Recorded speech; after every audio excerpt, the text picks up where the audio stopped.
नमस्कार मंडळी, हे बघा एका भास्कोट्यापासून 100 भास्कोटे देण्याची कमाई आहे फक्त आणि फक्त निसर्गाकडेच असते. आणि हे बघू शकता किती छान आमचं हे लोंबू आता बाहेर पडायला लागले.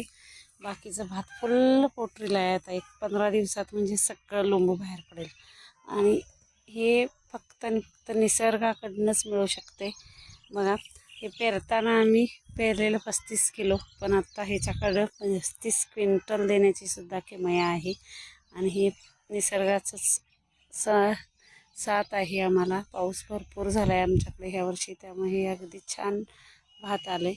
आणि आत्तापर्यंत तरी निसर्गानं साथ दिली. बघू आता पाऊस मळणीच्या वेळेला फक्त थोडा जायला पाहिजेत तरच बरं होतं आहे, नाही तर मग पावसात नुकसान होतं आहे थोडं भिजून. आत्ता तरी भात खूप समाधानकारक आहे. अगदी वाढ भरपूर झाली आणि आता फुल हे बघा आता लोंबू बाहेर पडते प्रत्येक ह्याच्यातून. आता हे असं फुल पोटरीला आहे. आता आम्ही ह्याच्यात काय करायला आलो आहे तर बघू शकता हे भात आहे. ह्याच्यात मध्येच हे असं रानाचा चुकून राहिलेला गड्डा असतो, त्याला आता हे बी आलं आणि हे बी आलं आहे असं समजायचं की भात पोटरीला आले. कारण हे पक्व व्हायला लागले म्हणजे भाताचेही दिवस झालेत. म्हणून हे आम्ही आज वेचून घ्यायसाठी आलो आहे. गावाकडे गणपतीला 15 दिवस गेलेलो, त्यामुळं शेताकडं काही यायला जमलं नाही. आता काल आलेलो आणि आज आता ह्यातलं मोठं मोठं रान वेचून घेणार आहे.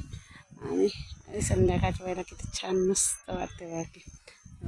आकाशात पण आता दिवस मावळायचा वेळ झाला आहे आणि पावसाचे थोडे थोडे ढग धरलेत. असं हे आमचं शेताचा व्ह्यू आहे.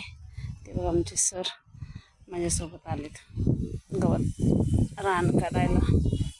आम्ही दोघं जण आता संध्याकाळचं आलो.